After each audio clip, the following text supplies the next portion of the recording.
Hi, I'm Kelsey. I'm 27. I no longer live with my parents, and I have never read Twilight. I know what you might be thinking. Is she doing paleface because the video's on Twilight? No. I'm actually just this pale. This is all natural, baby. For those of you who are unfamiliar, Twilight started as a very popular book series written by Stephenie Meyer and was released in 2005. But the franchise would go on to achieve world domination status when the film adaptation of the titular first book was released on November 21st, 2008. That meant from the years 2008 to 2012, the world was run by Twilighters, which is apparently what Twilight fans are called. In fact, some people are such massive die-hard fans that they are known as Twihards. Like, die-hard, Twihard. You get it. But no one was a bigger fan of Twilight than my mother. Because of the fact that I lived with the most intense Twihard of them all, everything I learned about the Twilight franchise was against my will. And listen, I wasn't one of those pick-me girls that was too cool for Twilight or hated on it just to be different and alt. I just absolutely detested reading. From the years 1998 to 2020, you could not pay me to read a book. So I did what any tween with an essay do on a book they never read did. I watched the movies. So yes, I am familiar with the bullet points of what happens in Twilight. I know Charlie Swan is hot, I know Edward's skin sparkles like a disco ball, and I know about this freak-ass baby. But I want to dive deeper. I want to catch the Twilight fever that had my mother going rabid in the 2010s. I also want to answer a few questions for myself. Number one, are these books even good? Now that I've made my way around the block reading fantasy, dark romance, light romance, mystery thrillers, and fiction, I feel like I'm a pretty good judge of character about what makes a book good and what doesn't. So was everyone just blinded by Edward's hypnotic pull that they ignored the red flags, the warning signs that perhaps Stephenie Meyer, who was a new author releasing her debut novel, by the way, maybe just not a great writer? Question number 2, are the film adaptations accurate representations of the books? Do they take a lot of liberties, or do they stay as true as they can to the source material? And finally, number 3, am I Team Edward or Team Jacob? Now, I've talked about these movies and this concept on the internet recently on my good buddy Dylan Randazzo's channel, the Dill Pickle Movie Network, for his subathon last year, where I proudly stated that the choice between Edward and Jacob seemed very obvious to me. Why would I want someone who's dead and cold over someone who's alive and hot? Literally and figuratively, I just thought that Taylor Lautner was much better looking than Robert Pattinson. Is that a hot take? I don't know. But let's see if by the time I'm done reading these books, my opinion on Jacob still stands, or if Edward wins me over in the end. I'm open. So without further ado, I'm about to embark on my journey into the world of Twilight, and for all of you Twihards out there, the word is starting to sound like a slur the more I say it. Sorry. I'm new here. Real quick, I just want to talk about how Twilight came to be because it's actually a pretty cool story, and if you're a fan of Twilight, it's probably a story you know well. But for those of you who don't know, the idea for Twilight came to Stephenie Meyer in a dream. On her website, she talks about how she dreamt about a man and a woman having a very intense conversation in a meadow about the fact that they were falling in love with each other, even though it was dangerous for them because he's a very handsome vampire who very much wanted her blood. She wrote whenever she could while simultaneously taking care of a 6-year-old and a newborn baby.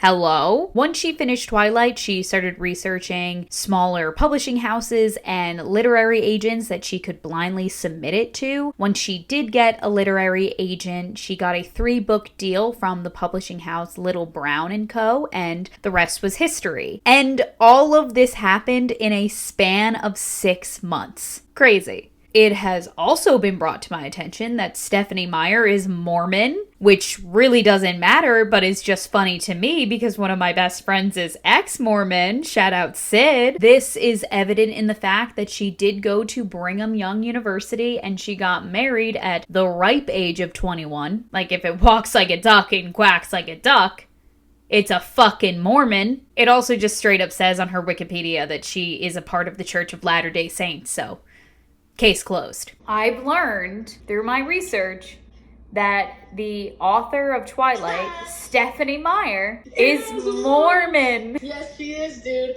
And she also caused quite a scene in the Mormon community. Oh my god, I knew you would have the tea. I knew you would have the tea. Please tell me all the tea. Like, Mormons were pissed. Like, I wasn't allowed to watch Twilight. Actually, my mom caught me reading Twilight and took the book away from me, the first book, because they were so upset that she put sex in it all. The only reason Bella and Edward don't have sex until they're married is because she didn't want to piss off the Mormon community. Oh, and she ended up pissing them off anyway because they do eventually consummate their marriage? Like, Mormons were pissed. Yeah, that sounds like something Mormons would be mad about. But anyway, yeah, Stephenie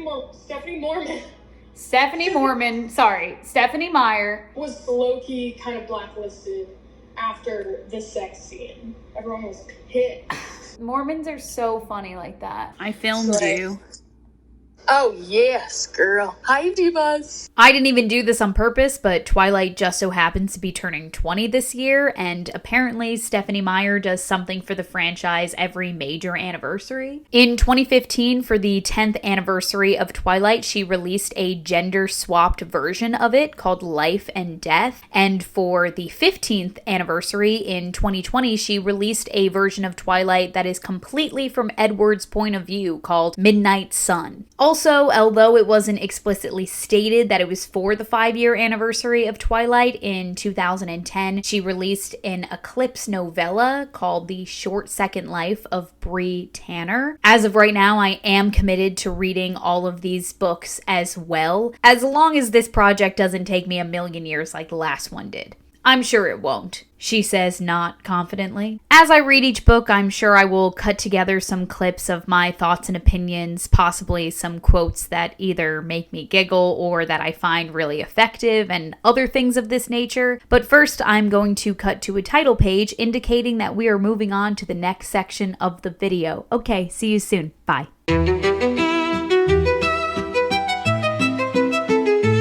Okay, I'm not gonna lie. What if I'm not a superhero? What if I'm the bad guy? That line kind of hits. She kind of ate with that. That's pretty good. Hi, it's me. I'm about 100 pages into Twilight, and here is everything that we know about Edward so far. The first thing we know about Edward is that he is just so fucking hot. He is like inhumanly beautiful, so striking. Bella is so distracted. His hair is immaculate. In fact, she describes all of the Cullens and his siblings as being just absolutely the most gorgeous people she's ever seen in her life, which makes me question, speaking as someone who remembers some details from the movies, is that just a result of becoming a vampire, or is that a criteria that Carlisle had when he was picking who was going to be a vampire and who wasn't? Like, if it was an ugly kid who was dying of the Spanish flu or whatever the fuck Edward had, would he have saved that kid? Or was it just because Edward was so striking that Carlisle was like, no, this one has to be saved. He's gorgeous. Which makes me question Carlisle's intentions a little bit, because then why is he only going after these like young, hot teens? Or when you undergo the transformation of becoming a vampire, do you just become like your hottest self? The next thing we know about Edward is that his skin is ice cold. He has touched Bella several times now, and every single time she is flabbergasted at the temperature of his body. The other thing she has noticed about Edward is that his eyes change color. Now, when Bella first meets Edward, his eyes are described as virtually pitch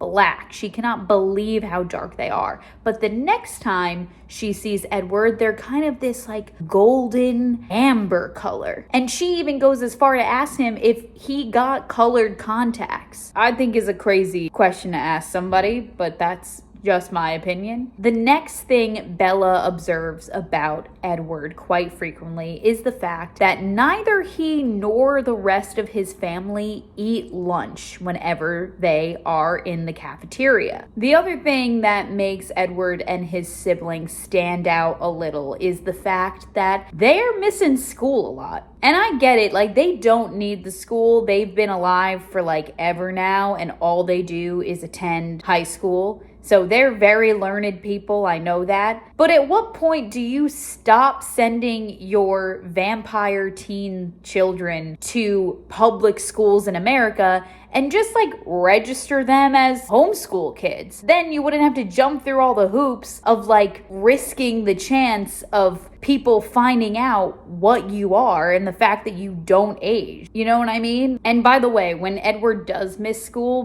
Bella basically doesn't even have a reason to live. She's like, why am I even here if Edward Cullen isn't at this school right now? And the other thing that I picked up on in the first section of this book is that Edward is kind of mean. He is being so rude and so aggressive to Bella for like little to no reason. She couldn't be minding her own business more. And this entire first 150 pages, he's just yelling at her like, you don't want to be my friend. I'm a terrible friend. It's a bad idea if we're friends. Stay away from me. And Bella's like,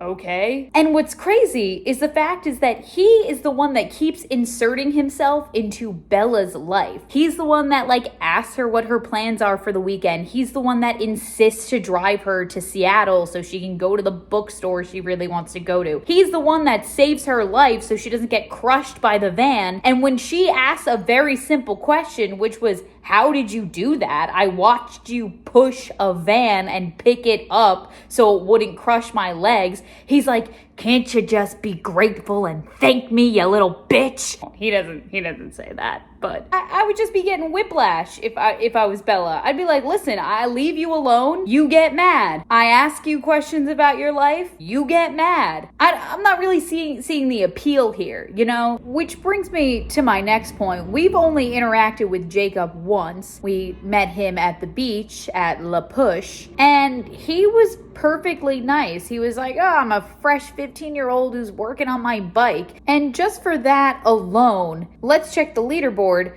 Jacob is leading by 1 point right now in my mind, just because he's just so normal and isn't a psychopath the way that Edward is. Let's see if this changes throughout the book. I'll catch you in the next time I have something to say. Okay, I have to say, this vampire reveal in the book, very anticlimactic. Is that stopping me from kicking my little feet?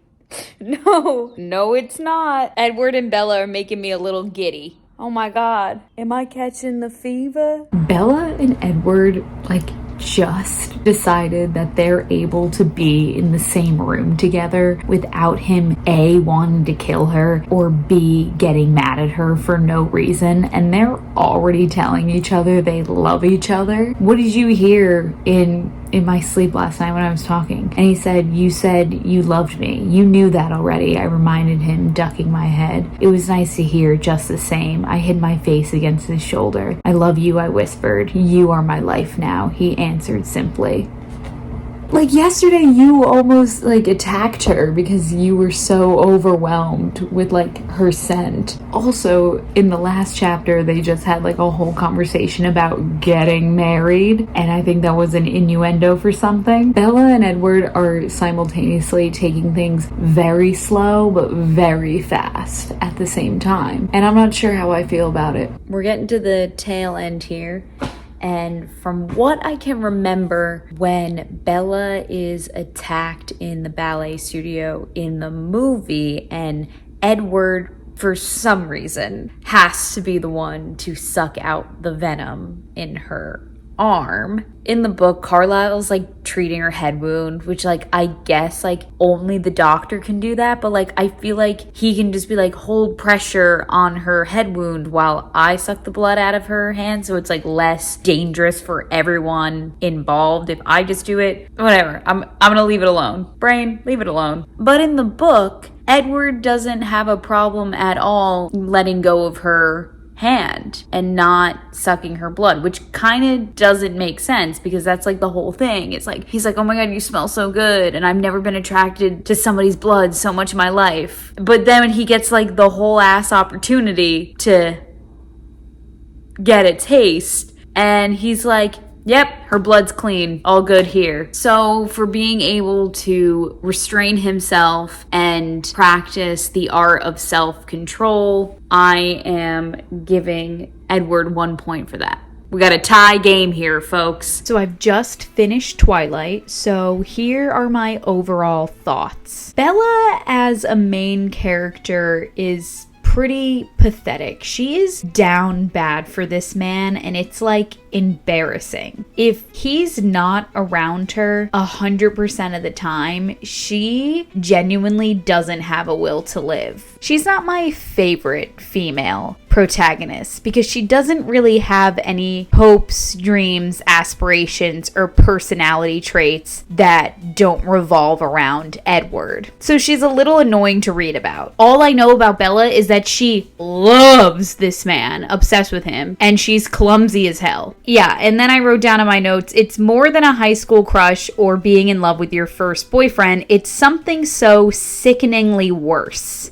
that's happening here. It's an obsession. It's an addiction. It's not cute is what it is. My temperature is still fine. I haven't caught any fever. If anything, I'm catching a stomach bug over how ill Bella makes me feel over the obsession she has with this man. Every time they're like cuddling in bed together, or she's like, well, we're gonna see each other tomorrow, right? Like, you promise? You'll stay, right? You're gonna come stay the night, right? I'm like, girl, get a grip. Get a grip. Pull yourself together. And besides the fact that Bella and Edward are two just like really bland, boring characters, I think my second biggest problem with this book, and probably the other books to come, is that I just feel like Stephenie Meyer over-explains a lot of her scenes, and she adds in a lot of extra details and fluff that I think could be cut. I think at least 100 pages of this book could have been on the cutting room floor. I'm not gonna lie. Her writing's not particularly challenging. It is young adult. It is a YA novel. But for some reason, like, I get through 200 pages of this book and I'm like exhausted. And I think it's just because she keeps harping on the same information over and over and over again that I'm just like, I get it, you know? It's like, I don't need to know what Charlie's eating every night for dinner. I think the best parts between Bella and Edward are obviously when Edward is just being nice to her. Like, the bar is in hell. Oh my god. There was one day in particular where he kind of just spent the whole day asking her questions and trying to get to know her. Feels so silly to say. Oh, what was your favorite part of the book? Oh, I really liked when the main male character was nice to the female main character. I'm on Storygraph, so I did give it a rating, and I gave Twilight a 2.75 out of 5 stars. 2.75 sounds low, especially because some of you book girlies be giving out 5-star book reviews like it's your day job. If I give a book a 2.5 rating, that means I had a very average time with it. Like, it wasn't bad, but it was just a very average book experience. I'm not, Paul Revering to my friends about how they absolutely need to read this book. So for me, I had an a little bit above average time with Twilight. We'll see if it gets better. Fingers crossed. Hi, Mom. Welcome back. Okay, well, they don't know that we messed up the first time, so it's not welcome back for them, it's welcome. As you might have heard, I'm reading Twilight for the first time ever in my life. It's about time. You were at one point the biggest Twilight fan I know, known as a Twihard. Done my research. It was a big era for you. You had a huge Twilight era. Yeah, it seems like a lifetime ago. So I guess what I'm wondering first and foremost is, how did Twilight come into your life? Well, I used to listen to Z100 back in the day. Totally. Not anymore, but not that I'm against them, but Danielle Monero was talking about it with Elvis Duran on the morning show, and she was all excited that this movie was coming out and that it was a book. Who knew? I didn't know it was a book. I like to read the book first and then go see the film. Yes, because I have seen the movie, so I know what happens in the story. That just ruins the book for me.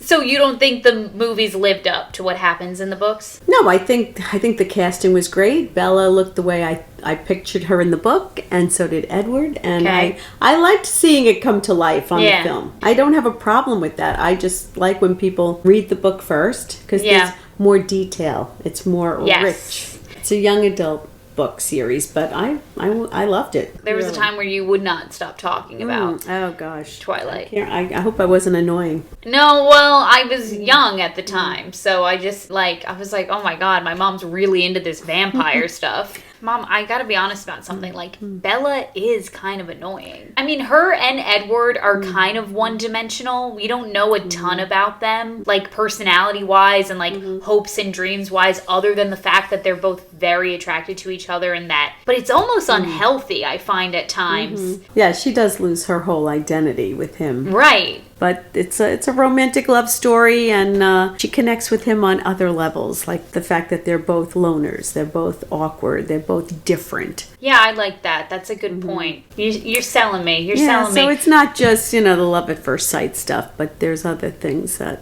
she sees in him, and she connects, she feels the same things about herself. It becomes this theme where he's waited his whole life for her. Like, he never fell in love with anyone in all these hundreds of years that he's lived. She becomes this, his person. Honestly, you're making me feel a lot better about it. I feel like I can give Bella and Edward a little bit more grace. Give them a little more grace. Because I'm not gonna lie, there was moments where I was like getting quite giddy. Bella and Edward, they were Team Edward, Team Jacob. It was like, that's all anybody was talking about. Which is really interesting because it doesn't really feel like at any point she even ever questions whether or not she'll be with Edward. She's pretty dead set on that. Right. So it's like, it's so interesting that people would even consider this like a love triangle or anything like that. She starts to use Jacob, even though she loves him as a friend. She's essentially using him to distract herself from thinking about Edward and the fact that he's gone. If Edward were to never come back, maybe they would have ended up together. Maybe. And Jacob is 6'2". What a tall drink of water. He is? Yeah, they talk about how he just keeps getting taller and taller. Oh, because he turns into a werewolf, right? Okay, well, didn't get there. The only thing that I feel like I wish Bella had was a female companion. She doesn't have really any female friendships, and not any that she takes seriously anyway. But she can't confide in them, so she can never really be honest with them. Alice is going to wind up being her best girlfriend. They can talk freely. What's your favorite book and your favorite movie? So, Eclipse, book 3, is a little more exciting. Okay. Because she really does have to make a choice between the two of them. Breaking Dawn is 2 parts because there's so much. You do need part 1 and part 2. And they do something really cool in part 2, which I won't talk about because, I don't know if you've seen that. It's very cool the way they filmed Breaking Dawn part 2. Okay. All right. I'm changing my tune a little bit here. I'm picking up what Stephenie Meyer's putting down. Yep.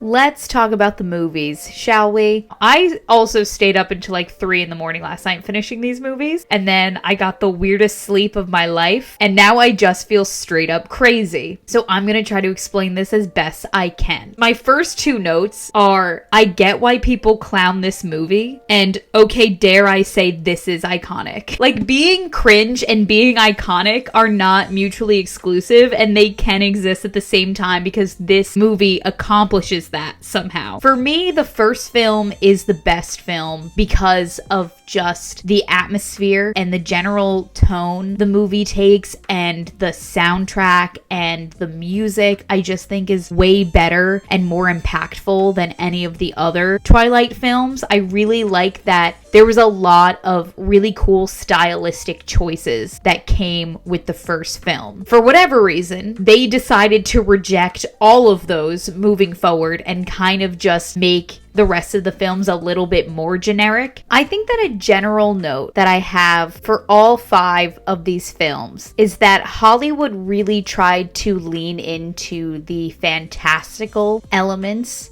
of this series. They certainly try to revamp a lot of stuff, add a lot of stuff in to make it more exciting. And because of that, I think that a lot of the relationship between Bella and Edward suffers. It's not a great setup for Edward and Bella in the first film because they don't include a lot of the stuff that draws Bella and Edward to each other. And it's really a shame that they don't include a lot of the really tender and sweet moments that Bella and Edward have. They really go from having this really aggressive, hot and cold relationship in the film to Bella all of a sudden confessing that she's in love with him. She's like, I'm unequivocally in love with him. Like, bitch, why? I don't get it. What was really disappointing in the first film was the meadow sequence. When Bella and Edward first go to that meadow in the book, there's a huge shift there. That is when Edward starts exploring with the idea of really being close to Bella, getting used to her scent. The meadow sequence in general was not executed well, and it's because there's like so much anger and like he's really trying to scare her off, and I feel like that's not what should be attached to the meadow. Whenever Bella thinks of the meadow, it should be a place of like calm and serenity and oh my god, this is where we had our first kiss. Like, I think that's how it should have been done in the film. Edward doesn't take a lot of time to get used to being around Bella, which is like a huge part of book 1, is making sure that he can be around her without wanting to kill her so badly. And they kind of really just brush over that, which is bizarre. I think that across the board, the pacing of all of the movies is really, really weird and off. And I think that's mostly because they couldn't decide whether or not they wanted to build tension between the humans and the world of the vampires and werewolves, or if they just wanted to build tension specifically between Bella and Edward. Charlie Swan, aka Billy Burke, is the best part of all of the movies. He is the unsung hero of this franchise, for sure. The last thing I'll say about Twilight, the film in particular, and also kind of in general as well, is that I feel like Kristen Stewart plays Bella Swan with such a like dark, angry undertone. Like, she gives Bella this like weird edge that I don't think Bella has in the book, especially when you hear the way that Bella is described in Midnight Sun from Edward's point of view, is that Bella at the end of the day is just pure good. Like, she is selfless, she is kind, she is overly forgiving, she is constantly apologizing and blaming herself for the situations that other people put her in. She talks about how she had to kind of keep track of her own mom and kind of be the adult in that relationship. And I think that there would be more dynamics and a bigger contrast between Bella and Edward had she played her with just like a little more kindness and like a softness. Also, with each of the films, I am awarding a best line delivery award. Now, these are not necessarily the lines that I think are the best or the most iconic. I think they're just line deliveries that just really stuck with me, and I've assigned one for each of the films. But my best line delivery award for Twilight goes to Robert Pattinson when he greets Bella for the first time. He is introducing himself in the biology classroom, and he just looks at her with this pained look on his face and goes, "Hello?" Also, you can follow me on Letterboxd. That's where I'm reviewing all of these movies. Kelsey A. Kilp. And I gave Twilight 2.5 stars, and my review was interesting! ! That's the kind of content you can look forward to on my Letterboxd. Also, do people say letterbox or letterboxd? Do you say it with the D at the end? I don't know. Letterboxers, comment down below. Help a girl out.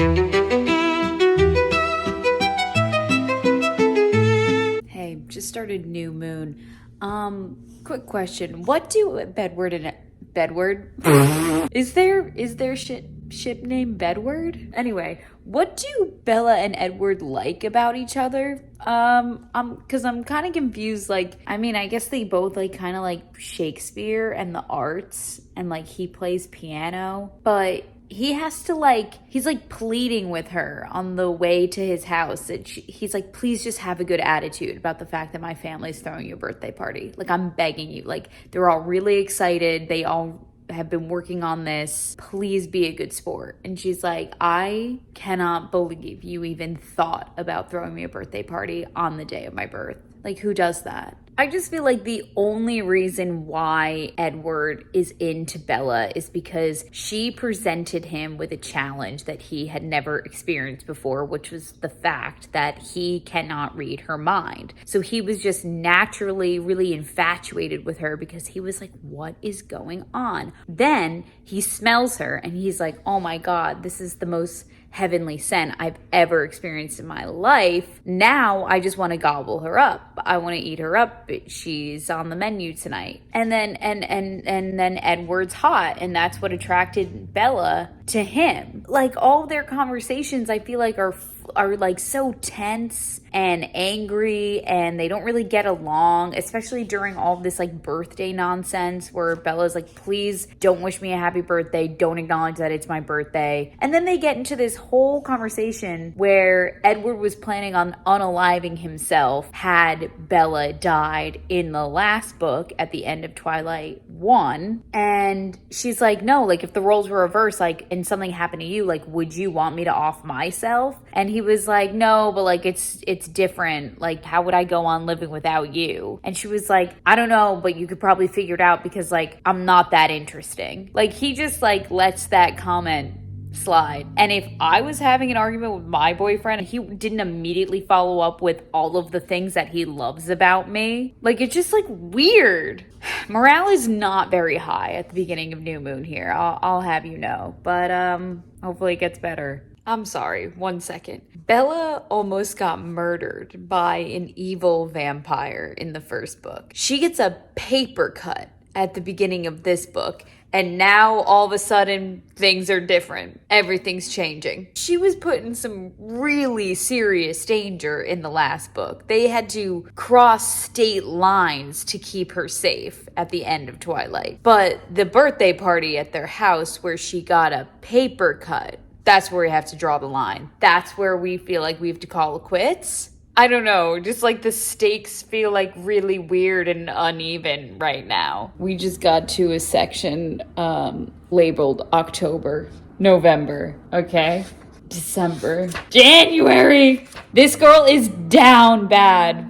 She's not down bad. She's depressed. So my overall review of Twilight, I had mentioned that at least 100 pages of information I didn't need could have been cut from the book. And this is just like an example of like a paragraph I just read that I just feel like I didn't need to. I didn't really feel bad at all as he coaxed my truck to a deafening roar in his hurry to get back to me. My head stung a little and my stomach was uneasy, but the cut wasn't serious. Head wounds just bleed more than most. His urgency wasn't necessary.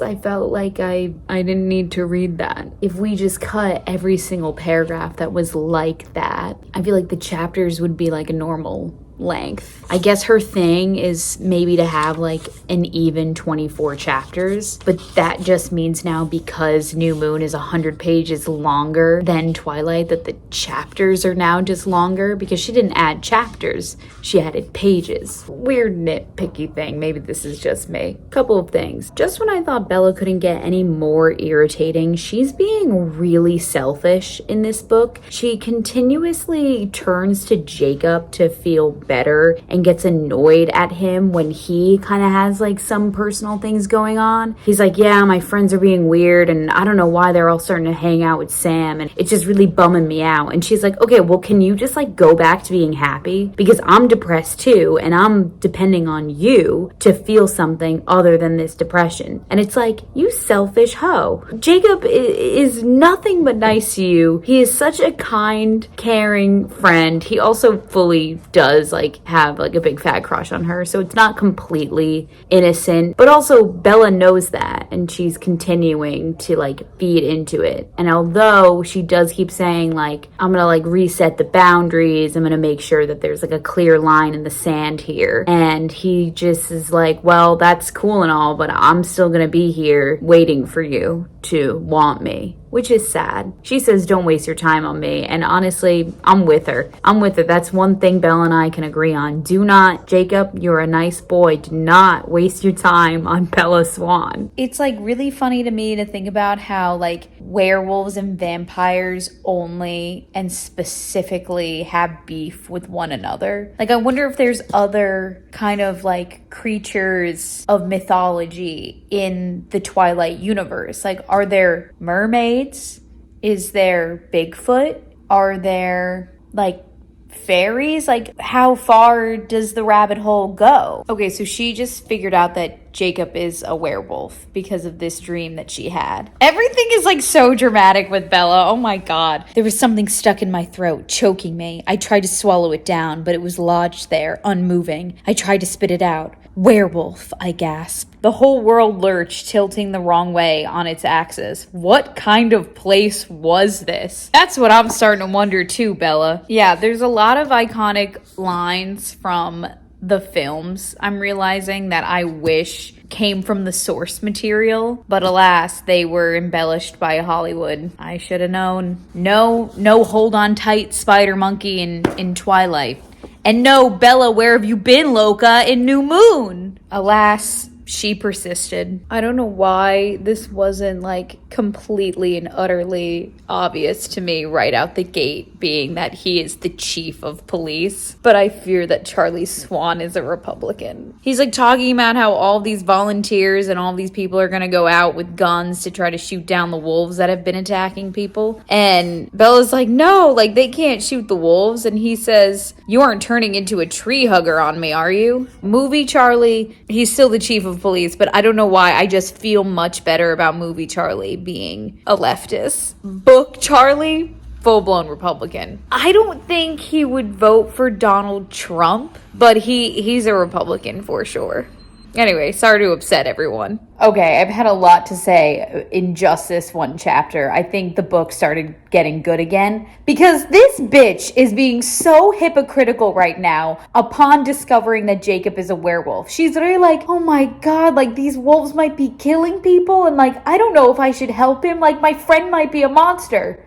She knew point blank that Edward was a monster, the definition of a monster, and had killed people and wanted to kill her, wanted to drain her of her blood more than anything else. She was fine making excuses for the Cullens. The werewolves? No, they don't get the same grace. She's almost being kind of racist, in my opinion. Why is she assuming that the werewolves are more bloodthirsty and evil than the vampires living down the street? Because the werewolves are nice brown indigenous people and the vampires are pale white. Have we thought about this? Have we thought about the systematic oppression that is happening in the Twilight universe? Okay, first order of business. Jacob and his pack killed Laurent. I think that's how you say his name. So he gets a point for that. He is now currently in the lead. Second of all, why is this bitch so stupid? She's so stupid. The first thing she thinks when she hears that Laurent is dead now, she's like, oh, thank God,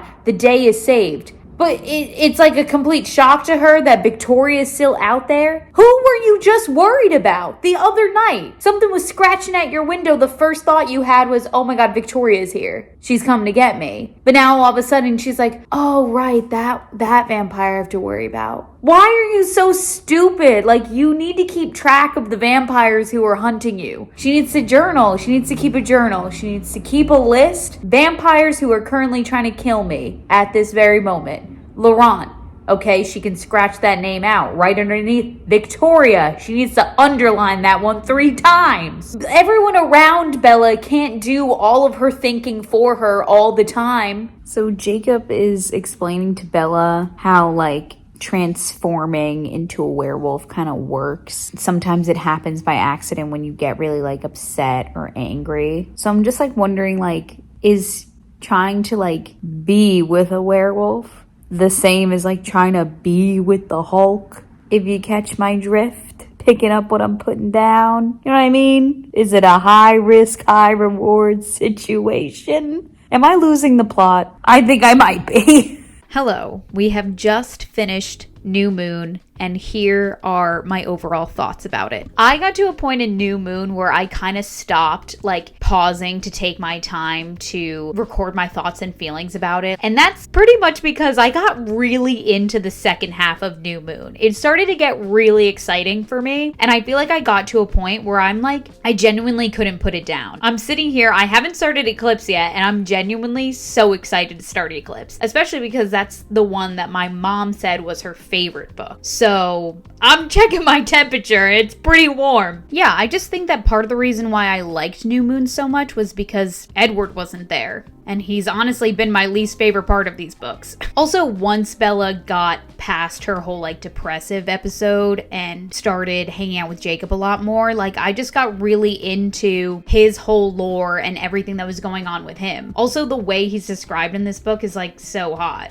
Like he just keeps getting like bigger, more muscly, more toned, taller. He's like up to like 6'5" by the end of this book. Don't get me wrong, I do wish that Bella spent a lot less time being sad about Edward leaving, and I wish she did take this opportunity with him being gone to kind of develop her own sense of identity and her own autonomy without either him or Jacob. But I guess I'll take what I can get from this girl. So I was surprised to read that part of her did consider being with Jacob romantically. And I really think that she should have followed that impulse a little bit more. I think that they could have gone even further with that in exploring this side of her that was curious about maybe taking things to the next level with Jacob. Like she could have realized that it might have been really nice to be with someone, to even just kiss another person outside of Edward who doesn't flinch every time she gets too close to him. Like he's constantly shutting down all of their intimate moments because he's afraid of taking things too far. And I think that if she had gone to those places with Jacob and realized that, oh, it's actually really nice to just be like held and kissed without fear of this ending badly for either me or him. Because I feel like that could have been a really interesting conflict for Bella to have within herself of like, this person who I thought I shared such a strong connection with is afraid to touch me. Whereas like this guy isn't. And that's kind of nice. Oh yeah, because another thing that happens in the book is when they're riding the motorcycles together and she gets hurt and she starts bleeding. Like that's another thing about Jacob, is that doesn't bother him. And she's not in any sort of immediate danger just from bleeding around him. I think the other biggest reason why I got super into this book is because there was a plot in this book. And I think that introducing the Volturi as now this kind of main antagonist that Bella and Edward have, but like now they have like an actual real conflict that they need to worry about, that these people are going to check in on them, and if she's not a vampire, things are going to be bad for them. And call me crazy, but I like it when my books have plot. Okay? I know. I have high standards for my literature. What can I say? And I'm not gonna lie, discovering that not only can Edward not read her mind, but actually she seemingly cannot be affected by any of the vampire's special talents. Like, Arrow tries to read her mind, Jane tries to hurt her with her abilities, and nothing happens to her. Like, that's pretty cool. I hope they explain why that is at some point. All that to say, shockingly, by the end of this book, I am not only giving Edward 1 point, but 2 points on the leaderboard, because here's the leaderboard. Edward gets a point for not changing Bella. I'm also giving Edward another point, and I'll tell you why. I like the fact that Edward is very firm in his decision to not want to change Bella. I think that he genuinely is trying to do something in her best interest, which is allow her to be human and have a normal life. And I think that's admirable. I think that obviously the easy decision for him would to want to make her a vampire. But I think that at the end of the day, say he doesn't want the vampire life for her. I felt like the end of New Moon is when I really felt the connection between Edward and Bella, and I was really starting to understand why they like each other so much, because it was really him at his most vulnerable. I'm realizing in real time right now that I'm having a complete 180 from compared to my feelings at the beginning of me reading this book to now. I'm like, oh my god, I'm catching the fever. I need to go to the doctor. But the main thing that he says to her at the end of this book that solidified the point for him on the leaderboard was as follows. And I think this is also an example of where I was like, wow, that left an impression on me. And I thought that that was written really beautifully. Before you, Bella, my life was like a moonless night, very dark, but there were stars, points of light and reason. And then you shot across my sky like a meteor. Suddenly, everything was on fire. There was a brilliancy. There was beauty. When you were gone, when the meteor had fallen over the horizon, everything went black. Nothing had changed, but my eyes were blinded by the light. I couldn't see the stars anymore, and there was no more reason for anything. Last order of business, I'll let you know that on Storygraph, I did give New Moon 3 stars. You'll hear my thoughts about the film New Moon in just a second. On to Eclipse. Yay!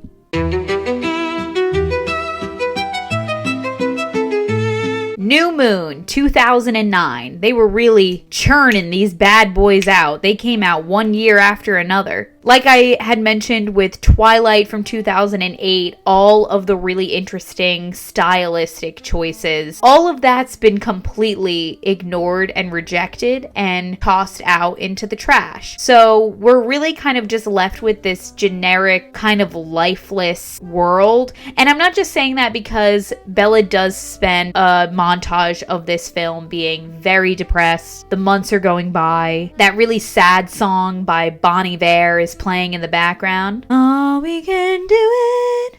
Are we just terrified? I don't know the words. Take a shot every time I sing randomly in one of these videos. Yes, I do feel that Kristen Stewart and Robert Pattinson were doing the best with the material they've been given. There's just something about Taylor Lautner's performances in these movies that I just feel like he was fully embracing the kind of film that he was in. And maybe he just felt really connected to the character of Jacob Black. There's just not 1 second where I feel like Taylor Lautner is like phoning it in. He's 100% committing to the bit. What I also will say about this movie, despite being from 2009, I really think that the look of the CGI wolves look really good. They're so scary and cute at the same time. Seeing them on screen just really solidified my love for them. Music was a huge inspiration and part of the process, the writing process for Stephenie Meyer for the book. So I just wish that they paid a little bit more detail and they cared a little bit more about the music that they were putting in the film, because that it's clear that they did that for the first film. That soundtrack, it like really evokes something in me that I can't fully even put into words. Oh, in Midnight Sun, Bella talks about getting a Linkin Park CD, and even Stephenie Meyer said that one of her biggest inspirations was listening to like My Chemical Romance, and she just loves these like alternative, like punky music, and I just wish that more of that style was included in the films. I just think that it would have made the world feel a little bit more unique and would have paid homage to the creator of it all. I do want to shout out Ashley Greene for absolutely eating this look as Alice when she is driving through the country roads of Italy to get Bella to the Volturi to save Edward in time. Like, if I'm gonna save him, it's gonna be in style. My best line delivery for this film is when Edward and Bella are in English class together. Edward is explaining to Bella for the first time what the Volturi is, and she just looks at him, just dead-eyed, dead face expression, and goes, "The what?" That's fair. Like, you hear a word like the Volturi, like, it's fair to just go, "The what?" My last order of business is to tell you that this film got the lowest score for me on Letterboxd. It got 2 stars out of 5, just because it was really a letdown compared to the book. Those are my thoughts on New Moon, the film.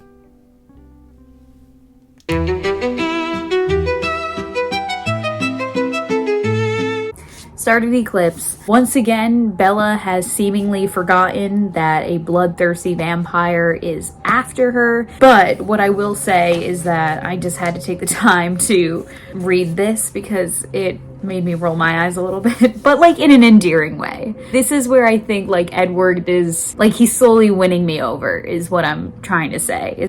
So he left her a note that said, "I'll be back soon so you won't have time to miss me. Look after my heart. I've left it with you." I was upset to admit that. I'm like, oh my god, does shit like that work on me? It must. Hold on, this is breaking news. At least to me. "Grow up, Jacob. I wish I could," he murmured quietly. I stared at him, trying to make sense of his response. "What?" Jacob chuckled, one of those many strange things I mentioned. "You can't grow up?" I said blankly. "You're what, not aging? Is that a joke?" "Nope. I will get older. Someday. Explain." I'm learning information for the first time. So Jacob isn't aging either. Whoa. I like the idea of being a werewolf. I do. Okay, these are the moments when Bella really pisses me off. Rule number 1, don't piss me off. She's pissing me off. It is literally Thanksgiving Day, and I'm reading this like in between like cooking, getting ready. So like this has just been the stages of me Anyway, so Jacob is explaining to Bella what imprinting is. What's pissing me off about this whole thing is that he's explaining to her what it is, and he says it's like love at first sight, but it's a little bit more powerful than that, more absolute. She goes, "Love at first sight, but more powerful?" My voice still sounded dubious, and he could hear that. Bella, you of all people can't grasp the concept of love at first sight. You fell for your vampire boyfriend for little to no reason, other than, oh my god, I'm so drawn to him, I'm so attracted to him, I can't explain it. Love at first sight? I'm sorry, what did you say? Love at first sight? Never heard of her. You're pissing me off. But I feel like, obviously, Jacob has to know that he's not imprinted to her, because then they would be fiercely drawn to one another. I want someone to imprint on me. I mean, wait, what? So Jacob is telling Bella about how one of the guys in his pack, Quill, has imprinted on someone. Her name's Claire, and she's 2 years old. I'm trying to go into this with an open mind. Why is this part of the lore? You know, like why make this part of their story? I've seen what it's like through his eyes. There's nothing romantic about it at all. Not for Quill, not now. There isn't a toddler on the planet that will be more carefully looked after than that little girl will be. And then when she's older and needs a friend, he'll be more understanding, trustworthy, and reliable than anyone else she knows. And then when she's grown up, they'll be as happy as Emily and Sam. Doesn't Claire get a choice here? Of course, but why wouldn't she choose him in the end? He'll be her perfect match, like he was designed for her alone. It sounds like grooming. Like, no, I'm just gonna be there for you all the time. I'm gonna protect you. I'm gonna do everything for you. And then by the time you're ready to have a romantic partner, I mean, you're not gonna not pick me. It just sounds a little weird, right? I mean, it would be weird if I like sat here and read this and was like, yeah, that's normal.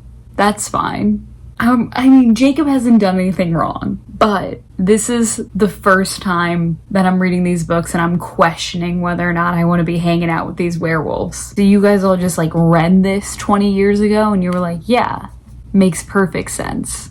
I'm not judging, I'm just asking. Okay, I'm judging a little bit. Hi, Merry Christmas. Quick question. Jasper was in the Confederate Army. He was almost 17 years old when he joined the Confederate Army in 1861. Okay. It's giving like pro-slave, Jasper. It's giving racism. It's giving, like, why does this have to be a part of his lore? And it's not even just like he's in the Confederate Army, like had to step in because people were getting drafted. No, he like was so good at being in the Confederate Army that he was like the youngest major. Like he loved being in the Confederate Army. I still haven't gotten past the Confederacy thing, but I guess I'll have to because it doesn't get addressed again. So I guess I'm just gonna have to live with that being his story. I'm a little more than halfway through Eclipse, Trust me, I know I desperately need to take a shower. That's what I'm going to do next. I'm just going to finish this chapter. Just wanted to give the leaderboard an update because I've just gotten to the chapter where Jacob has confessed his love to Bella and planted one doozy of a kiss on her. That really rubbed me the wrong way. Just some like light assault. And he's being real pushy in this moment, and he's kind of really not taking no for an answer. He's really trying to convince Bella that she would be much happier with him. She's like, take me home, my hand hurts. Just think about it, Bella. No, I said stubbornly. You will tonight, and I'll be thinking about you while you're thinking about me. Like I said, a nightmare. He grinned over at me. You kissed me back. No, she didn't. I did not. I think I can tell the difference. Obviously you can't. That was not kissing back. That was trying to get you the hell off of me, you idiot. Yeah, this is like not a good look for Jacob. This is not cute. Since Kissgate, I'm docking Jacob a point. Jacob is losing a point. He is now down by 2. The leaderboard is now Edward in the lead with 3 and Jacob with only 1 point. I'm like getting giddy. I really want Edward to really mess up his shit right now. I don't know if this is like the definition of indoctrination, but like I do think that like I'm getting into this series, but I feel like had I just picked up this series outside of like making a YouTube video about it, I don't know if I would have stuck with it because the first book has been the worst book of them all. And because I did not like that one nearly as much as I'm into this one and New Moon, I'm like, why would I keep reading this series? I'm going to take a shower, okay? Stop yelling at me. So we have about 200 pages left of Eclipse. Okay, first of all, Leah Clearwater being a werewolf in the pack. Iconic.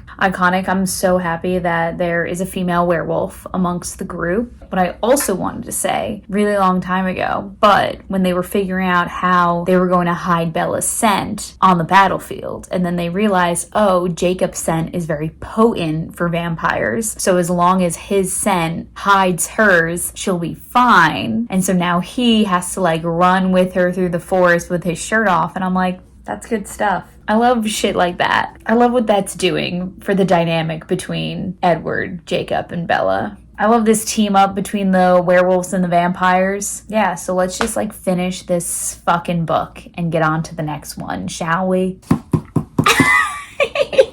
Bella and Edward are finally talking about sex. Finally.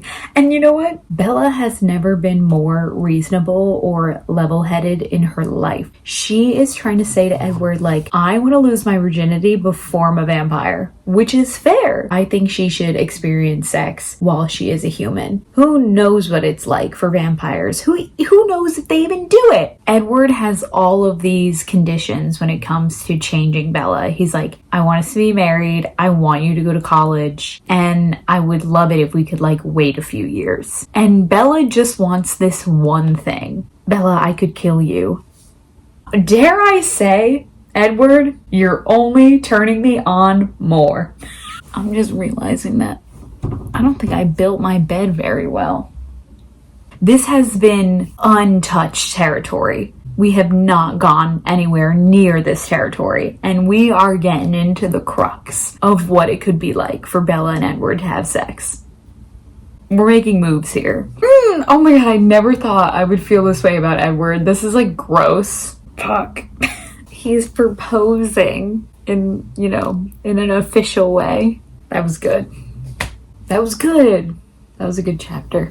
Okay, I don't super understand why, but Bella and Jacob are kissing again. I think it's because she's trying to keep him from going to the fight, which is weird because she's been trying to keep Jacob and Edward from going to the fight with the newborn vampires, but she knows at the same time, like, if she does that, like, she's just leaving the rest of the vampires and werewolves like vulnerable, so she should just like let them fight, whatever. But so she's saying like, please, like, don't go to the fight, because he's basically like, now that he knows that Edward and Bella are getting married, he's basically ready to just like literally throw himself to the wolves and just like sacrifice himself in this battle and die, because he's like, then at least like there won't be a decision for you to make anymore, like I'll be gone, like you'll be with him, whatever. And she's like, no, like don't do that, like please, like stay with me. And he's like, like, okay, but like, what are you gonna say to make me stay? And she's like, okay, well, kiss me. And so now they're kissing again. This is what I've always wanted, is that I wanted her to kiss Jacob and realize that like, oh, I can have kisses with other people and they're not like gentle with me because they're not worried about killing me. This should have happened like in New Moon. They should have kissed in New Moon, because then she could have like grappled with this for a minute, like, oh my god, like it's actually like really fun like kissing Jacob because he actually kisses me back and is passionate about it. And then Edward comes back and is like,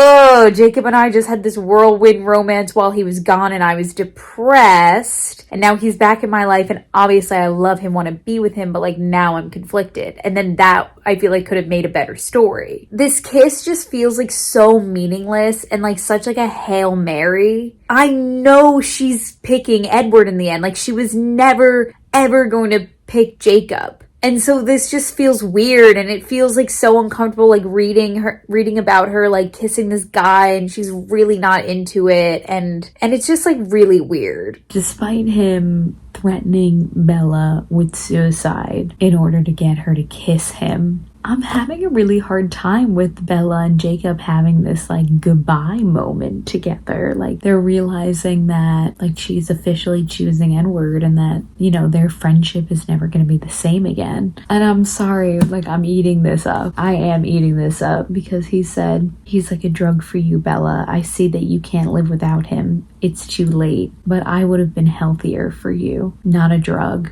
I would have been the air, the sun. I thought that was sweet. I'm gonna go to bed. I'm gonna finish this in the morning. Okay. I have just survived the holidays. I'm approaching February as I film this. I feel sick and there's a pimple on my face. And if you can find it through my makeup, don't tell anybody about it. Okay? Anyway, let's talk about Eclipse. So for me, this has easily been the best book so far. This book was juicy. It was exciting. It was full of romance, full of passion. This book had some bombs were dropped in this book, okay? I feel like the relationship between Edward and Bella is really maturing as they approach this wedding that they're going to have. And this book has really gotten me excited to see how their love story ends and what's going to happen to them. I feel like going into Breaking Dawn, there's no longer an immediate threat to Bella's life. Or as far as I know, like I know the Volturi is kind of on the horizon, but not in the way that Victoria was kind of like actively planning her demise. So I really only have their relationship and their romance to be excited about going into Breaking Dawn, but that's okay because I feel like I have finally hopped on the Edward and Bella train. It has only taken me 3 out of the 4 books to do so. I would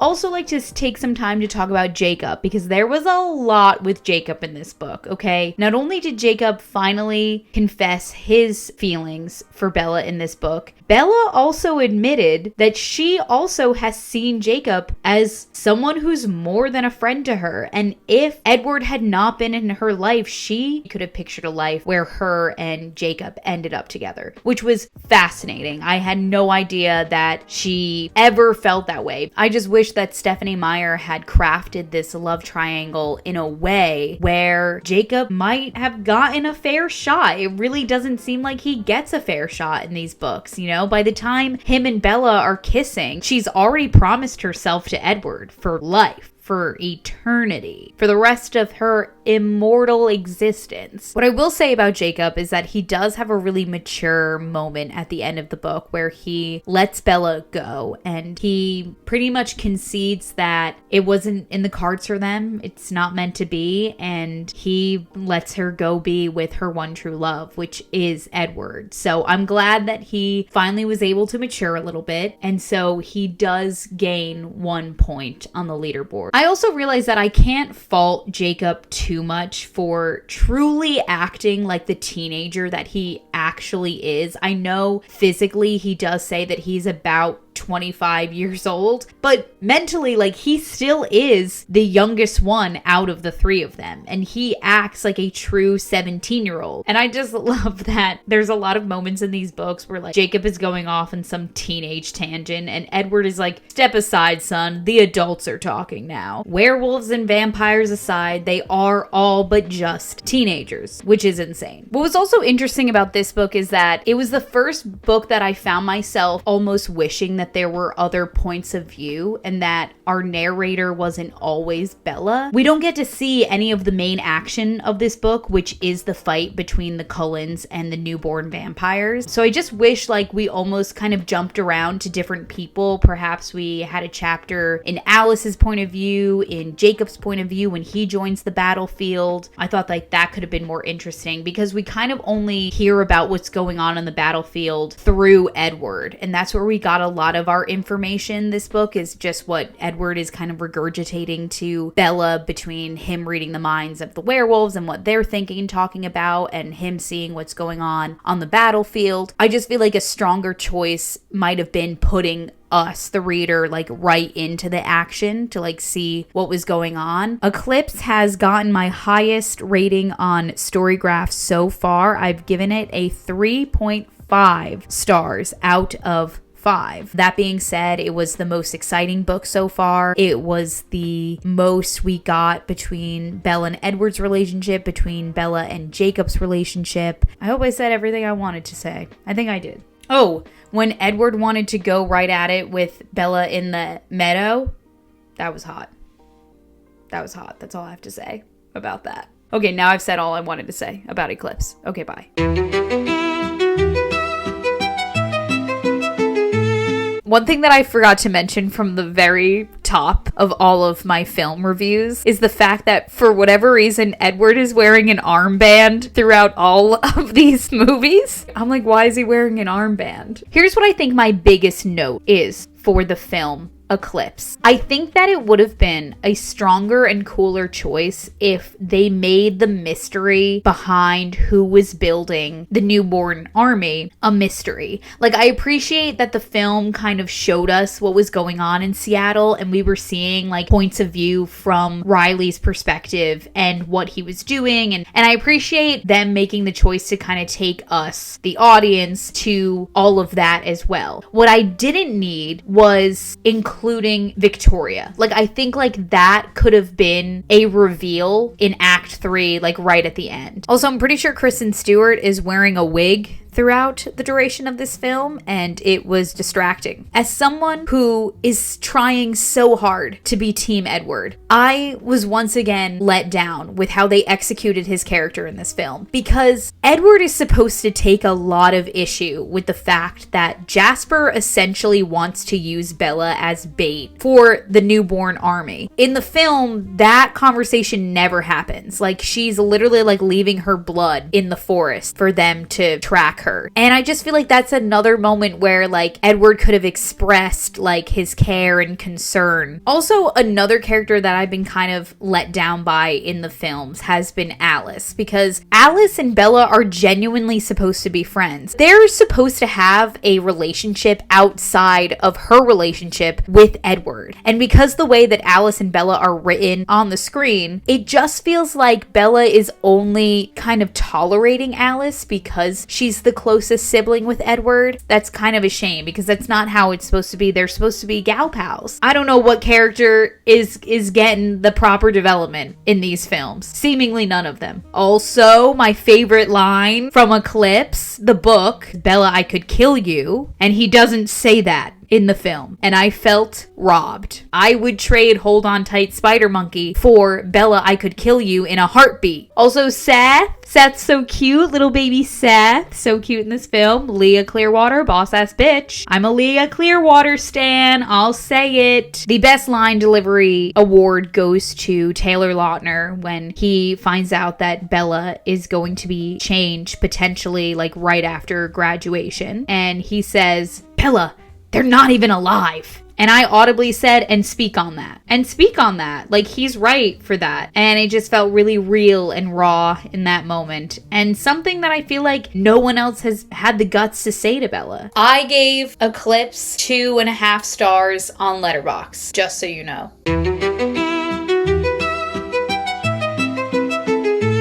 It's been a long time coming. Let's talk about the short second life of Bree Tanner. So my biggest takeaway of this Eclipse novella is that the world and the universe of Twilight is actually quite cool. It was really interesting to read about this kind of expansion of the vampire lore and also to read about how other vampires operate, especially the newborns, because the Cullens are very rare in the vampire community since they don't hunt people, but typically all the other vampires in the vampire universe do. So it was just really interesting seeing the Twilight universe through the lens of a vampire that is just very ruthlessly and unapologetically thirsting and hunting for human blood. I think that this world building is what I think is missing in the main 4 books. What I will say, what sucked about going into this book after obviously reading Eclipse was the fact that we knew Bree's fate going into this book. It's really interesting to see her side of interacting with the Cullens, and especially when the Volturi comes at the end. It's interesting to read about it from her perspective and how she actually is giving Edward intel about the Volturi. So she was a cool character. I thought she was smart, cool. I really liked the potential relationship and romance they were building between her and Diego. R.I.P. Diego. That made me quite sad. But I was happy to read about one of the newborn vampires that was able to get away from all this mayhem, and his name was Freaky Fred, and he had an ability that's very similar to Jasper's in the book, which is how Jasper's able to manipulate people's like emotions. Freaky Fred was kind of able to manipulate how people saw him in the room, and he really made himself very standoffish and kind of gross, so people really didn't want to be around him or kind of look in his general direction, and that really made him quite invisible, and that was quite useful for Fred in the end. So happy for Fred. I would love to hear some more Fred lore as he lives his days in Vancouver. I wrote down it was really cool to read about how they lived, how Riley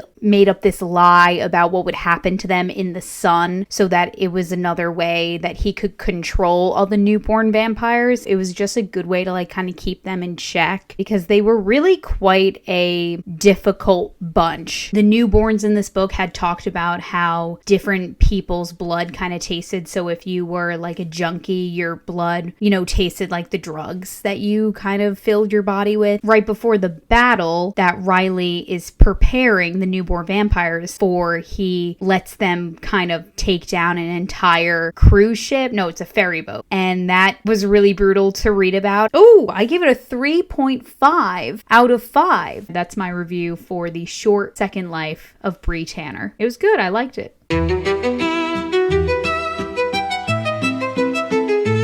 Hello. I am 75 pages in to Breaking Dawn, and I'm just gonna come out and say it. I have caught the fever. I was giddy from the first page.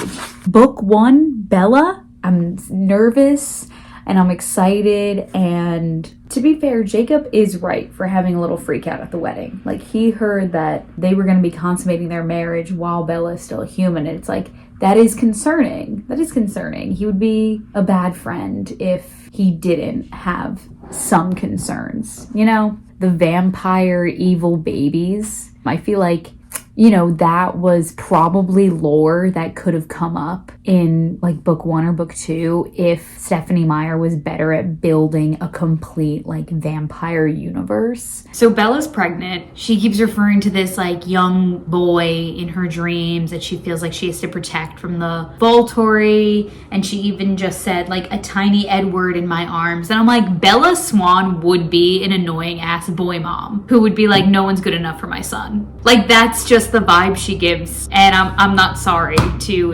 admit that. Hey, sorry, real quick. What the fuck? Since when does Jacob have a sister? No mention of this bitch until book 4. I'm like, why does she exist? There has to be a reason.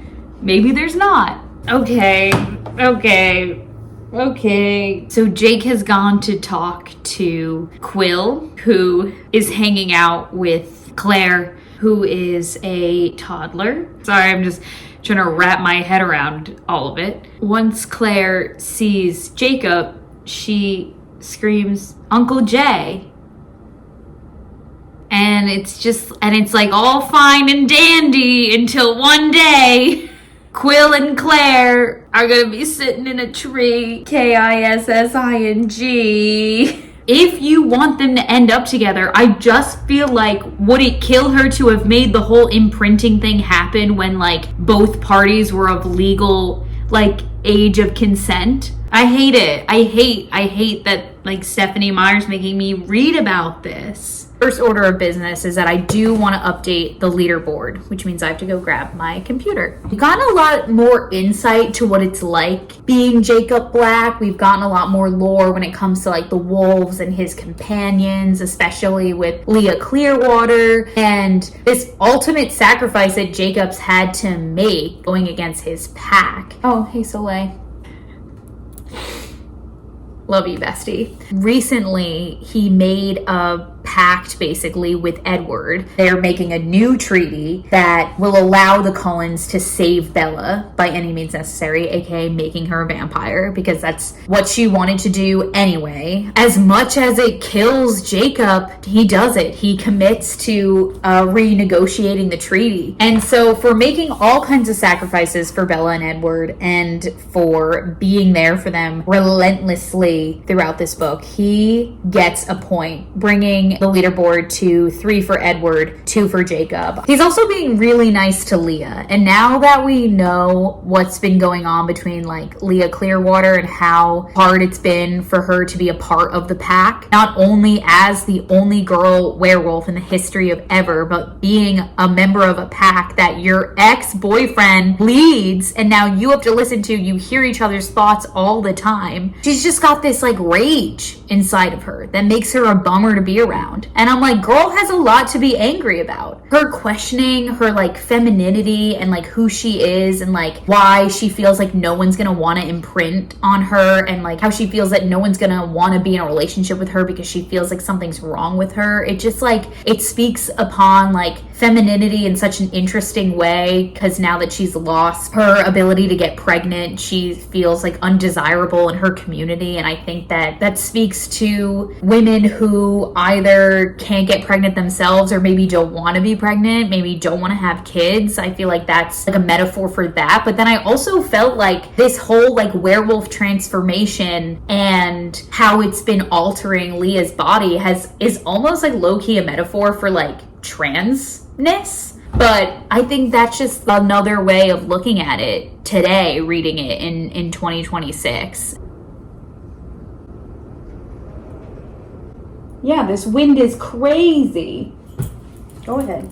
What I do want to say, this happened a really long time ago, but the full-on vampire doctor who is Carlisle Cullen couldn't fucking figure out that maybe the fetus that was inside of Bella was craving blood, like human blood. Perhaps, like it took Jacob for them to figure out that maybe it's because this thing inside Bella has like a thirst for human blood. We didn't consider that maybe the fetus that was created with my vampire son's venom, maybe a vampire. I don't know if this is putting a lot of pressure on the book, but I would love for this book to make me cry. Even if it's happy tears, I will also accept happy tears. So reading about Bella giving birth to Renesmee was pretty brutal, and it is official. Jacob has imprinted on her. He describes it as no longer being held down by gravity, but being held down by her with metal cables. So it sounds intense. Real quick, why did Alice put Bella in seemingly a clubbing outfit for her first day as a vampire? Not the choice I would have gone with. Jacob looking at Bella and being like, I can share your daughter with you, is crazy. Come on, Bells. Nessie likes me too, he insisted. I froze. My breathing stopped behind me. I heard the lack of sound. That was their anxious reaction. What? Did you call her? Jacob took a step further back, managing to look sheepish. Well, that name you came up with is kind of a mouthful, and you nicknamed my daughter after the Loch Ness Monster, I shrieked, and then I lunged for his throat. Yay, you nicknamed my daughter after the Loch Ness Monster! That's biblical text. That is from the ancient scrolls. That is primary source material. So Bella and Edward just got their own house, this cute little cottage. And anyway, so they're having some alone time. And Bella brings up some really interesting points. She said, a very, very small part of my head considered the interesting conundrum presented in this situation. I was never going to get tired, and neither was he. We didn't have to catch our breath or rest or eat or even use the bathroom. We had no more mundane human needs. He had the most beautiful, perfect body in the world, and I had him all to myself, and it didn't feel like I was ever going to find a point where I would think, now I've had enough for one day. I was going to want more, and the day was never going to end. So in such a situation, how did we ever stop? That's fair. So then she goes on to ask him, and he's like, well, everyone's different, but it took Rosalie and Emmett about 10 years to kind of pull themselves together. And I love how he's just like, Emmett thinks I'm a giant know-it-all for knowing all these languages and being good at playing piano and being knowledgeable in all these topics. But in reality, I've been single for the 100 years I've been a vampire, so I've had a lot of free time. I'm just gonna say it. These last 200 pages have been so boring. So boring. Oh my God. I'm like watching paint dry right now. I can't have, like, all they're doing is talking. Talk. Someone's gotta do something. There's 30 pages left. Something's gotta happen. It's late. I just want to go to bed. I need to finish this book. It's so hard.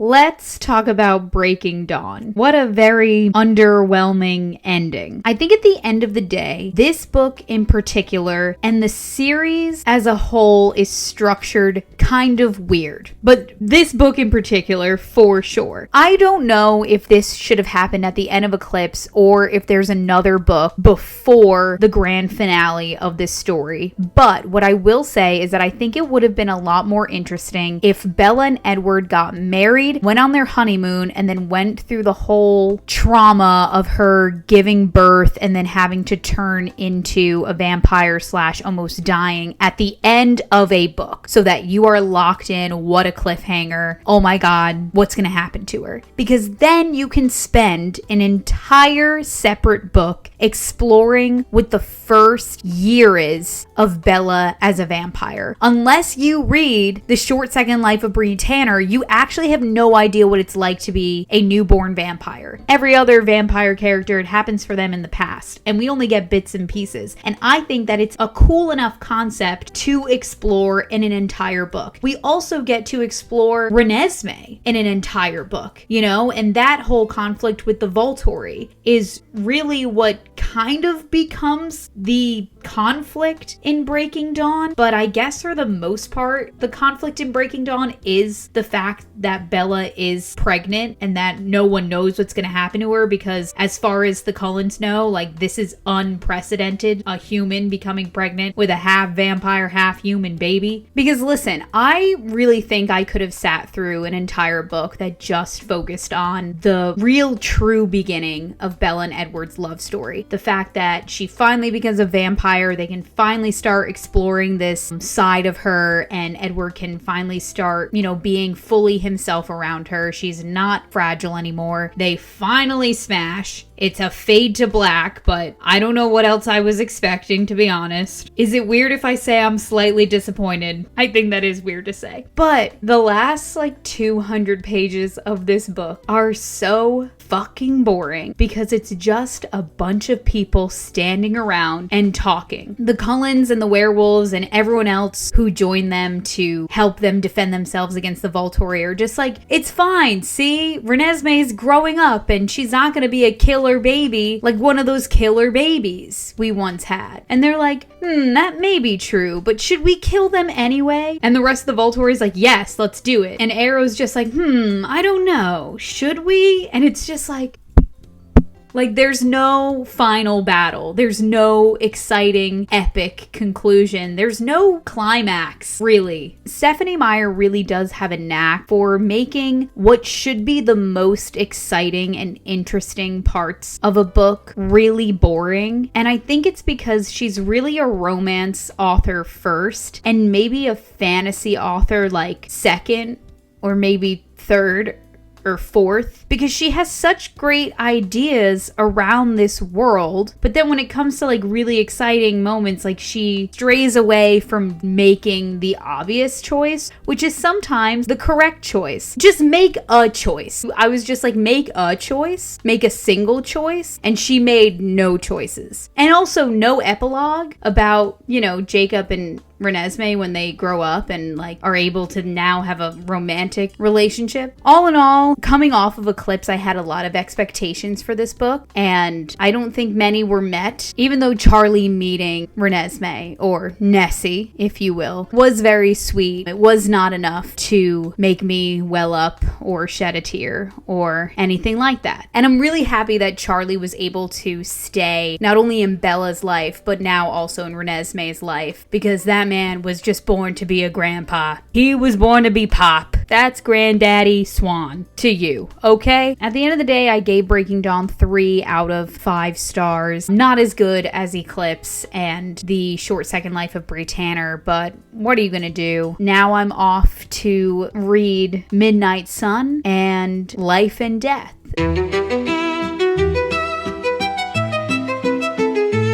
We'll just run through this one kind of quickly. I think I really only have a couple things to say about it. The first thing I noticed about this film was that I think this was the most handsome that Robert Pattinson looked in all of the films thus far. I will say I think Jacob's hottest look, thank you for asking, is in Eclipse when he pulls up to the high school and they do like a Jacob reveal and he turns around, he's in a black t-shirt, he just turns around and he's like, that was a good look for him. I think it's in the beginning of Breaking Dawn where Edward and Bella tell Charlie that they're getting married and he's like, are you pregnant? And I just wish that that moment from the book was included in the film, just because I feel like Billy Burke would have killed that. The wolves do talk to each other. They have this like voiceover, which like, yeah, it's kind of goofy, but how else were you gonna do it? But I will say I like the effect that they put on the werewolves while they were speaking. They kind of made it a little echoey. It sounded like a bunch of different minds communicating at once. It sounded like very frantic and almost like they were thinking as a unit, which I think is the vibe. They also do clown the name Renesmee a little bit. They make a lot of self-aware jokes about it.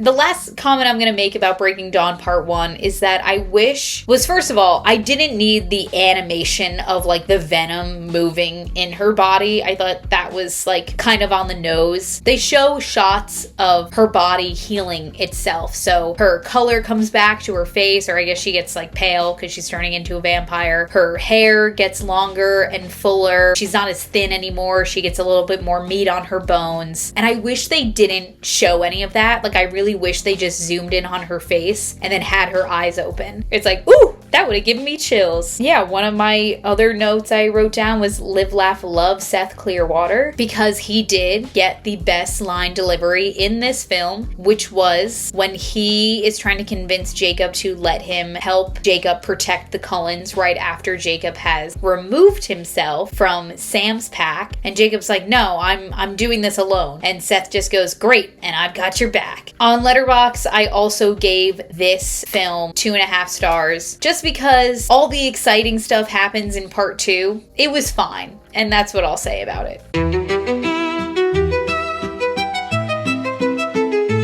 Okay, here's everything I have to say about Breaking Dawn Part 2. So Breaking Dawn Part 2 starts with the moment Bella wakes up post-transformation. She's officially a vampire. She's discovering her strength, her enhanced senses. She goes for her first hunt with Edward. And all of this is just way better in the book. Once again, like, I just feel like sweet moments that are being skipped over between Bella and Edward, and I don't understand why, because this whole series is supposed to be about them. But when Bella and Edward go on their first hunt together, you know, she gets very messy. I kind of would have loved if they had committed to that. Like, she gets blood all over her, she gets disheveled, she looks over at Edward and is like, how is he so composed? This isn't fair. And then she smells the humans but doesn't go after them, and Edward stops her and is like, wow, I can't believe you did that, like, you're so strong. And Bella's like, wow, like, I can't believe I did that either, like, they smelled so good, that was a rush. And then in the book, Edward's supposed to say, yeah, now imagine kissing that. That's another moment that I'm like, that I ate up in the book that wasn't there in the movie. Freak ass baby reveal. While Renesmee is in an in-between place of being like a fresh toddler to like 7-year-old that she like grows up to be by the end of the film, they kind of CGI her face a little bit to make her look older. And it does make her look like Megan from the Megan movies. And that was an upsetting comparison for my brain to make. Also, Bella figuring out that she was a shield and her practicing her shield powers and learning how to do all that, kind of anticlimactic in the film. But what I will say is that there is this character by the name of Garrett, and he's played by Lee Pace, and it's so cool. Obviously, the last 200 pages of this book are made way more exciting with the whole fake out with Alice showing Arrow the future, and you think it's happening in real time. It's just the vision that Alice has been showing Arrow. Seth and Leah Clearwater are both killed in their werewolf forms, and I'm just like, don't do that to me, actually. Actually, I'm sad. That made me really sad. Don't fake me out like that with Seth and Leah Clearwater.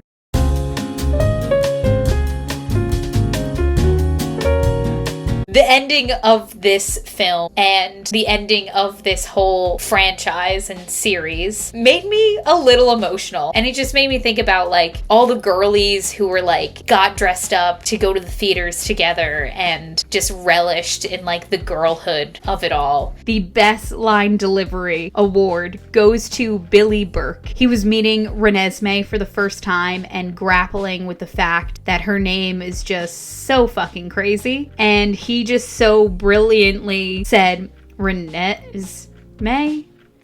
I'm butchering it. Renesmee. He's like, what the fuck did I just say? I did give Breaking Dawn Part 2 the highest rating on Letterboxd out of all of the films. I gave it 3 stars out of 5. Anyway, you'll hear more of my closing remarks at the end.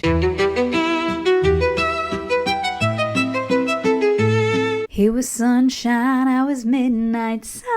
Yeah, it doesn't quite work. What is there to say about this 800-paged tale that I've already read? I will start with the positives. I will say that it was really interesting to get a few more glimpses into Edward's past. It definitely made him a more interesting character to me. Also, it made what happens in the first book make so much more sense. It was made very apparent to me, the reader, just how badly Edward wanted to kill Bella, which is why he acted the way he did throughout that first book. It just made everything make a lot more sense, and it made me wish that she had just made this series, and especially the first book, in dual POV, because I think I would have hopped on the Edward train a little bit sooner. I don't think it would have taken me perhaps 3 books to root for the main male protagonist. Reading this book can feel very redundant because for me, since I read all of these books so close together, I'm like, yeah, everything that happened in Twilight to me is so fresh on the brain that everything that he's reiterating over and over and over again is making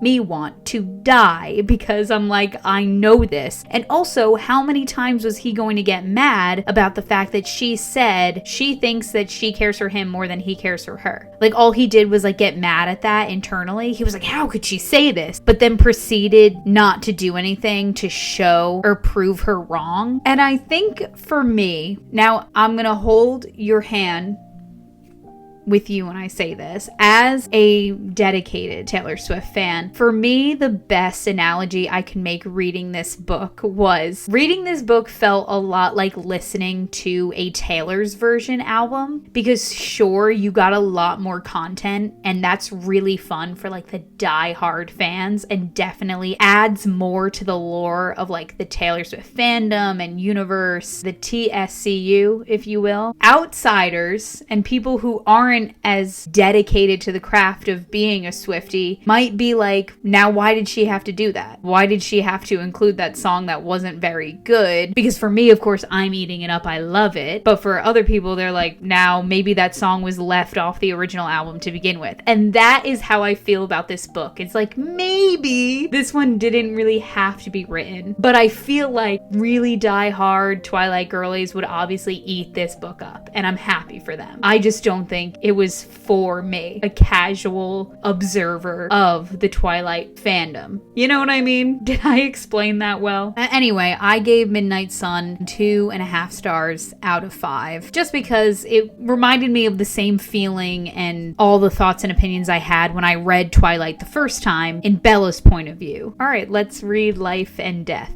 shall we?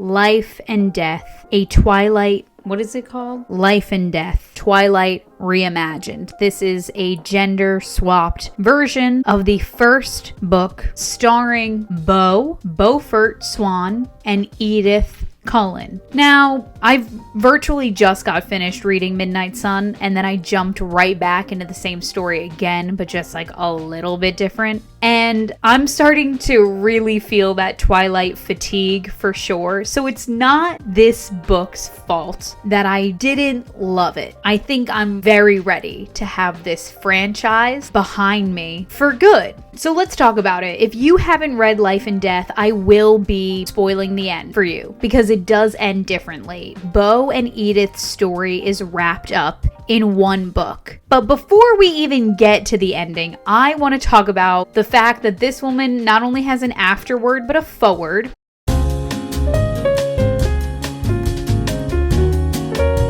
She says, "Hello, lovely readers. You may know 2015 marked the 10th anniversary of Twilight. To celebrate this milestone, I decided to create a reimagining of the original story. As I was musing on Twilight after being away from it for so long, I started thinking about something I'd said many times before at signings and interviews. You know, Bella has always gotten a lot of censor for getting rescued on multiple occasions and people having complained about her being a typical damsel in distress. My answer to that has always been that Bella is a human in distress, a normal human being surrounded on all sides by people who are basically superheroes and supervillains. She's also been criticized for being too consumed with her love interests, as if that's somehow just a girl thing. But I've always maintained that it would have made no difference if the human were male and the vampire were female. It's still the same story. Gender and species aside, Twilight has always been a story about the magic and obsession and frenzy of first love. There isn't much difference at all between a female human in love with a male vampire and a male human in love with a female vampire, and that's how Beau and Edith were born. First and foremost, I just want to say, my specific problems and my personal problems with Bella as a main character are not because she is a damsel in distress and just a girl infatuated with her first love. No, no, no. What the book girlies don't want you to know is that we actually love a damsel in distress. We love when he saves her. We love when he gives off touch her and I'll kill you vibes. We eat that shit up. My problem with Bella is that she has no interests or personality traits outside of being in love with Edward. And that was also my problem with Beau as well, because all they talk about is how clumsy they are, how they're not really good at anything. Yeah, they had friends back in Phoenix, but nothing romantic because they didn't see anyone that way. It's like, just give them one interest. If you want them to be clumsy and not into sports, that's fine. Make them good at drawing. Make them like music. What Stephanie Meyer's making it seem like in this forward is that there's just this league of feminists that have this like vendetta against her because Bella needs to be saved by a vampire. No. That is not the case. Bella just is boring. She's boring. And her only interest is Edward. And that's kind of weird. Like, yes, she's a typical teenage girl where it's like, oh my god, I have this crush and it's consuming me. I can get behind that. I relate with that. That's relatable content. One singular other interest outside Edward would have made her a much better character. Secondly, she goes off on this tangent in the beginning about how the story would still be the same. It doesn't matter that Edward's a boy and Bella's a girl. Yeah. You're the author. You can write the story so it works perfectly fine. This isn't like an unbiased simulation that you can conduct this experiment in. Like, what would happen if the vampire was a girl and the human was the boy? It really wasn't that interesting to read about because it pretty much all happens the exact same way except the ending, which is instead of being able to save Beau at the end in the dance studio, the Cullens are too late and therefore they have to turn him into a vampire in order to save his life. He has to learn what it's like to be a newborn vampire very quickly. We get monologued at for the last 10 pages by Edith, who's like, okay, and by the way, you have to know who the Volturi are, and you have to know that we have to keep everything a secret, and also, by the way, we have to fake your own death because your parents can't be around you anymore, because you'll probably kill them. And that is the really depressing part at the end of this book, is that he really doesn't get a proper goodbye to Renee or Charlie. In the afterward, she's basically justifying why she ended the book the way she ended it. She was like, I always wanted to see what it would be like if Bella became a vampire at the end of Twilight and what that story would look like. And again, it's like, don't explain your choices to me. Once again, you're the author. All that to say, I have once again given this book in a different font a 2.5 out of 5 on Storygraph. So I guess I'm gonna cut to some kind of conclusion now.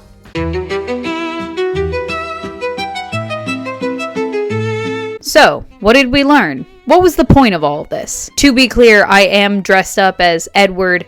This is the skin of a killer Bella Cullen, and I am covered in glitter. I don't even think it's picking up on camera, unfortunately. Yeah, I'm covered in glitter. Don't worry, I committed to the bit. I committed to the bit in a way where I knew I wasn't going to get colored contacts because I've never put contacts in my eyes a day in my life. Didn't want to start for this. And also, vampire teeth on Amazon were not going to come in time. So, glitter and a wig and my biblically accurate depiction of the outfit he wears to the Meadow is the best that I got. He talks about wearing a collared shirt with a sweater. Only the real ones are going to know that. I think when I first started this video, my judgment was a little clouded by the constant churning wheel of slop that is book talk. Stay with me. Nowadays, I feel like all of the books that get recommended to me in that particular corner of the internet are always some self-published remake of a fan fiction that gets popular using sound bites and one-liners and somehow gets 5 book deals on top of movie deals before the series is even out. In other words, I feel like anyone who has access to a keyboard these days is able to become a best-selling author on TikTok, but times were very different when Stephenie Meyer wrote Twilight, and it was foolish of me to think that these books weren't going to be well written. I think that was just my trauma talking from all the times I've been burned by a very popular book series that has like hundreds of thousands of reviews and a 4.5 star rating on Goodreads. Zodiac Academy, I'm looking at you. Stephenie Meyer was picked up by a literary agent and then given a 3-book deal by a publishing house. She had all the necessary checks and balances to make sure that this was a well-crafted series. Some of these book talk girlies can't say the same. And that's not to say don't self-publish your work if you're having a hard time getting it out there and you really feel like your story needs to be told. I'm trying to be an actor. I fully understand the appeal of self-publishing your work. Trust me. I just mean, do we all need to be writing the morally gray enemies to lovers romantasy series? Don't we think that that corner of the market is a little oversaturated by now? All this to say, I have to apologize for my first question that I asked at the beginning of this video, which was, are these books even good? These books are good. Whether or not someone's writing is your particular cup of tea is a different conversation, but you don't leave the kind of impact on culture and society the way Twilight did unless your work is decent, and I think these books are above decent. I mean, think about the phenomenon that Twilight was and arguably still is. The movies, the merchandise, the SNL sketches. If you say Team Edward or Team Jacob, everyone knows exactly what you're talking about. You'd have to be a citizen of some other planet not to get that reference. Do I think Bella could have been a stronger protagonist? Yes. Do I wish she had more of an identity outside of just being in love with Edward? For sure, but I usually think that about most female protagonists. But it's my own damn fault because I keep reading romance, so obviously the main plot is gonna be about the romance. This is the definition of insanity. I just feel a little silly for ever doubting Stephenie Meyer, and this is my formal apology. As far as the movie adaptations go, I don't think that they were a great representation of the books. Hollywood did everything it could to make this series feel more fantastical and exciting to a general audience, but we lost out on a lot of the more romantic elements between Bella and Edward's relationship, and therefore I think the storyline suffered. And now, the moment we've all been waiting for, am I Team Edward or Team Jacob? I have to say, it was tough. At the end of the day, Edward did emerge victorious on the leaderboard, and ultimately I do think I am Team Edward, but Jacob put up more of a fight than I was expecting. I know for a minute there I was seemingly Jacob's #1 hater, but by the end of this series, he had to show up for Bella and Edward in a lot of ways that they didn't necessarily deserve. So I will say he was a very close second. Either way, Bella could have ended up with either one of them, and she would have been loved and cherished endlessly. All in all, I can confidently say that I'm glad I went on this journey. I feel like I passed an initiation of some kind that has strangely healed my inner child. I think it's because had I been into reading before the year 2020, I think I would have been an original Twihard. The fever I would have caught would have been very contagious, which is a shame because there is no cure. Trust me, I've looked into one. I've said it in so many words, but I'll say it again. I think that this franchise is as foolish as it is iconic, and I think that's okay. Thanks for watching. Sorry I'm new here, and subscribe for more. I genuinely hate saying that. Please do what you want. Okay, bye.